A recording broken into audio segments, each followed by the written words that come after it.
વરસાદનો બીજો રાઉન્ડ શરૂ થયો છે। વરસાદી માહોલમાં ઘણી જગ્યાએ પાણી પણ ભરાયા છે।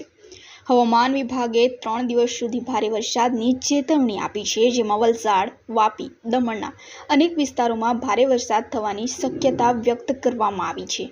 દાદરા નગર હવેલી હવામાન વિભાગ દ્વારા જાહેર કરવામાં આવ્યું છે કે સવારથી જ દમણના સિલવાસામાં વરસાદનું પુનઃ આગમન થયું છે। વલસાડ શહેર અને આસપાસના ગામડાઓમાં સવારથી જ વરસાદી માહોલ જોવા મળ્યો હતો।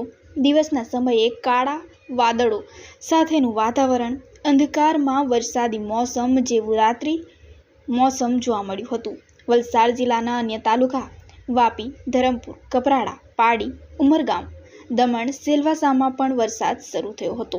અડધા કલાકના વરસાદ દરમિયાન વલસાડના ધરમપુર તાલુકાના બસ ડેપોની સામે પાણીમાં દરિયા જેવા મોજા ઉછળતા સવારથી જ ભારે વરસાદના કારણે અનેક જગ્યાએ પાણી ભરાયેલા જોવા મળ્યા હતા।